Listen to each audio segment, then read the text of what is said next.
So Iran summons Ukraine's envoy over his drone attack comments.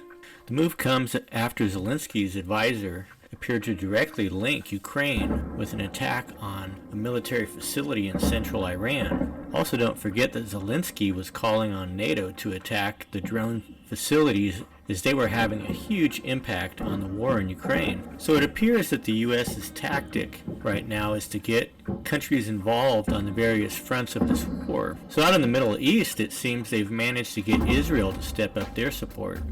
As now we're hearing that Israel may be sending their Iron Dome into Ukraine. They have stayed out of the situation so far. We are hearing that the U.S. may have some leverage against Israel, as it's rumored that they contribute $1 billion per year to that Iron Dome project. Also, even more importantly, Israel seems to be assigned to being even more active on the Syrian front, as their activities look to pick up quite a bit since these visits of the U.S. representatives. The U.S. needs somebody to handle Iran and help out in Syria, as it's miscalculated Ukraine. So speaking of the Syrian front, Turkey shelled both regions not controlled by the Syrian government with heavy artillery today.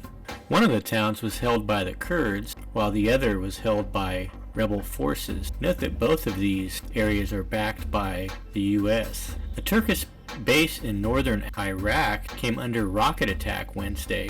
So out on the Pacific front, the Defense Secretary Lloyd Austin made a visit out to South Korea. Austin seeks ammo to send into Ukraine. This is right after NATO heads Stoltenberg went out there to give an anti-China speech. It seems that South Korea is the only ally that has high production capabilities right now. Like Israel, they have also managed to stay out of the war. They have good relations with Russia and don't want to jeopardize that. I'm sure the NATO team will crank up the pressure until they get what they want, though. The US and its allies had better be careful on this one, as they can't really afford to have South Korea go sour on them. I know that the Zelensky regime can't control themselves, so we'll have to see what they say. So let's talk more about these Western weapons, as that seems to be the panic right now. We heard a rumor that the Ukrainian corruption scandal has had a great impact on the next defense lines after the fall of Bakhmut. Sounds like the work that the West paid for perhaps didn't get done. Not sure if there's any truth to this, but certainly is a good possibility given who we're dealing with here. Well, we're hearing the West is having second thoughts on sending planes in. Wonder if this footage has anything to do with it. Yes, according to some military experts, planes would likely be destroyed pretty easily inside of Ukraine. They would likely need to take off from another country if they were going to have any success. We're hearing that the Bradleys are due to show up pretty soon on the battlefield. On a different front, after doing preliminary analysis on the air power for the top militaries, it seems that NATO is in dire straits, as they are quickly watching any advantage they might have had over the Shanghai cooperation evaporate pretty quickly. Perhaps this is also giving them second thoughts of sending their planes in. It looks like everyone in the West is waiting on the delivery of F-35s by the U.S. to revamp their Air Force. Well, they are completely backlogged and have halted production due to a malfunction incident.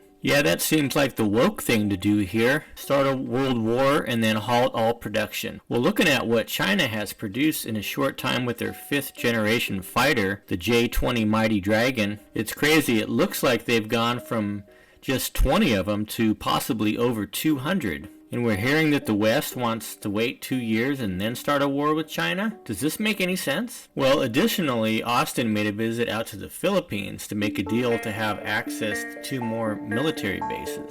This was amongst anti-US protests, mind you. China's foreign minister pointed out that they would just be more vulnerable to Chinese missile attacks if they were stationed out there.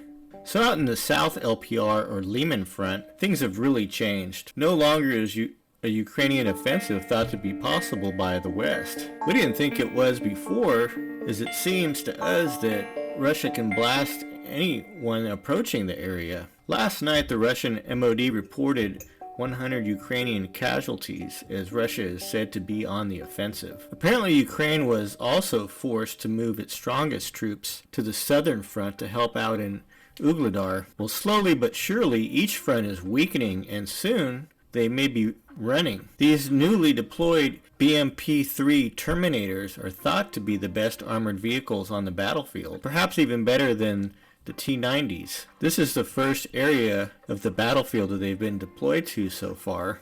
Also note that Russia has brought in a large number of reinforcements into the area. So if you take a look at this latest Rybar map, the cauldron that's forming around Seversk is really becoming obvious. So the Wagner mercenaries from the Soledar area are continuing to make progress as they push to the north. They took over Sako yesterday, and today they've taken over Mykolaiv. Equally to the south, the Wagner mercenaries from Klishchiivka continue to make gains as well. It sounds like they are very close, if they haven't already cut off supplies to Bakhmut. They are closing in on Chazov Yar and look to be in range for fire control over the town. Meanwhile, Zelensky continues to feed in more troops into Bakhmut, fend off advances within the city. The Russian MOD has been silent on the Ukrainian losses for quite some time. That's usually not a good thing when it comes to Bakhmut. Last we heard, Russia had it surrounded by artillery and rockets while